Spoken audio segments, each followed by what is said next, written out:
Childhood obesity has grown miraculously over the years. Medicine Net states that childhood obesity has grown 18% from the ages 2 to 9. Now, luckily, there are ways to prevent childhood obesities.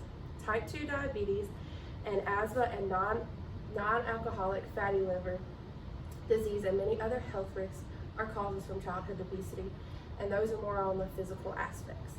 Now, the mental aspects are more of low self-esteem, being bullied, and depression. Now think, would you want your child to be going through that? No. As a parent, that is a no. You would want to set your child up for success in life, later in life. So you need to limit their time screen, things like that. But the thing with that is, with the rise of social media and technology and the rise of new apps coming up as TikTok and stuff like that, it's kind of harder for your children to stay off of your phone, things like that. BBC website states that children from the ages 5 and on up to 16 usually are on technology an average of 6 hours per day. If your child does not get up and move around and burn off some of those calories throughout the day, then whatever they eat throughout the day, it's going to end up staying on their body. The children should at least exercise at least an hour a day or get up and move around instead of being on their computer and phones and things like that.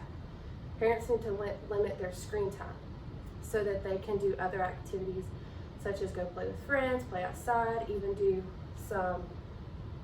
though like if you have a Wii, you can do those workout videos and things like that.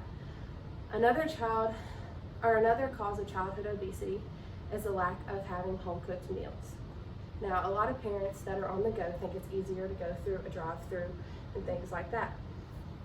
A child needs a well-balanced diet. The key word being well-balanced. A child needs proteins, fruits, vegetables, and grains throughout the day, and not just all the added sugars and things like that. From a personal standpoint, we ate out a lot when we were growing up, when me and my brother were growing up. He was a little bit bigger than I was, but you get what I'm saying. Since we did this, we had a lack of energy. We didn't want to get up and do things. We stayed inside most of the day, and my brother and I ended up being obese children. I remember getting bullied on top of having social anxiety and a lot of other things. Making small choices to a healthier lifestyle will help your child prevent all these things, and will help your child prevent health risks, such as short-term and long-term health risks, such as bone and joint problems, diabetes, and things like that. The Mayo Clinic states that childhood obesity is particularly troubling because the extra pounds often start children on a path to health problems that were once considered adult problems, which are diabetes, high blood pressure, high cholesterol. To paint a better picture of this, imagine your child having to go to school with an EpiPen, or not with an EpiPen, with a sugar monitor because they had diabetes from eating bad, and they would have to carry that around. And some kids have to wear the pods on their arms, so a lot of them get picked on. This puts a lot of responsibility on a young child. Not all of the health risks that your child obtains are physical. Like I said, your child can be depressed and things like that.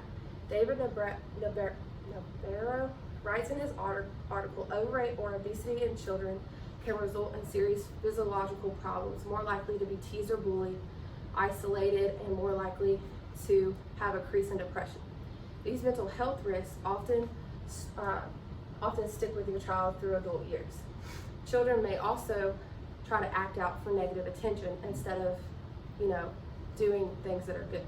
Depression can stay with a child and lead to the child shutting down and things like that. And if not worse, they could, have depression into suicide and things like that. Childhood obesity is a problem everywhere and not just in your own state, as you may think. The United States has probably the highest percentage in childhood obesity, and it's roughly 13.7 million children. A healthy lifestyle, even for a busy parent, may seem a healthy lifestyle for a busy parent may seem not attainable, but even if you do like meal prep throughout the week or something like that, you'll be setting your child up for better success. A healthier lifestyle will help your child thrive and avoid many different health risks while they're a young adult, and also it will better benefit you. So that is my take on childhood obesity, and I hope y'all learned something. Thank y'all for coming.